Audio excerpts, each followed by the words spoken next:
সুকুমার সাহা আগামীকাল দেশে পৌঁছাবে। তার পরিবার তোমাদের সিদ্ধান্তের অপেক্ষায় আছে। আজই তোমরা আমাকে একটা হ্যাঁ না বলে দাও। তোমরা না বললে ভূপেন পরিবার অন্যত্র পাত্রী দেখা শুরু করবে।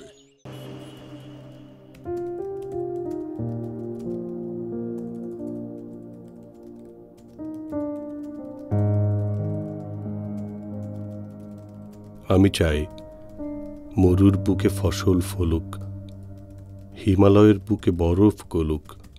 আমি চাই অগতির গতি প্রগতির সারথি হয়ে চন্দ্রাবতী আমার সঙ্গে চলুক।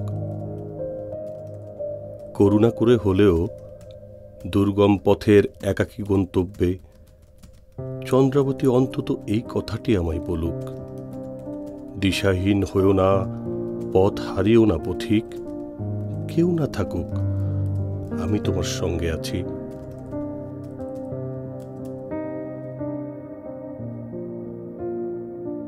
কেউ না থাকুক, আমি তোমার সঙ্গে আছি। সুকুমার সাহা আগামীকাল দেশে পৌঁছাবে। তার পরিবার তোমাদের সিদ্ধান্তের অপেক্ষায় আছে। আজই তোমরা আমাকে একটা হ্যাঁ না বলে দাও। তোমরা না বললে ভূপেন পরিবার অন্যত্র পাত্রী দেখা শুরু করবে। ভূপেনদাকে বলে দিন আমরা প্রস্তাবে রাজি আছি।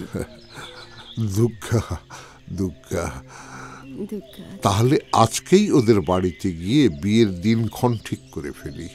আচ্ছা ঠিক আছে। আমি এখন আসি মা। নমস্কার। নমস্কার নমস্কার। দুর্গা দুর্গা।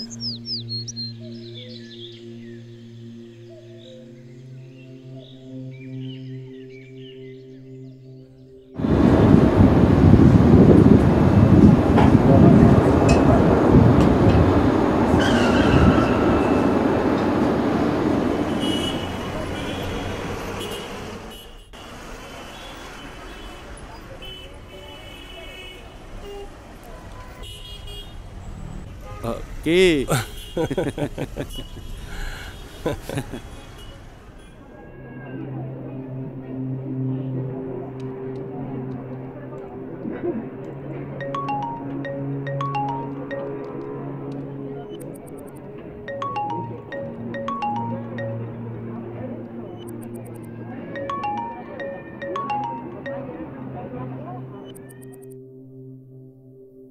বলো দিদি।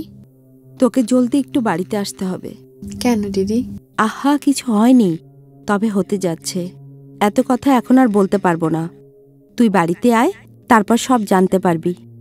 রুদ্রের মায়ের অবস্থা ভালো না দিদি, সঙ্গে রুদ্রের মানসিক অবস্থাও। ওদেরকে একা রেখে আমার কি আসা ঠিক হবে? রুদ্রর মায়ের পাশে তুই থাকলেও যা হবে, না থাকলেও তাই হবে। এমন তো নয় যে তুই ওখানে থাকলে রুদ্রের মা তাড়াতাড়ি সুস্থ হয়ে যাবেন। সুতরাং কথা না বাড়িয়ে সকালে রওনা হ। ঠিক আছে? ঠিক আছে দিদি।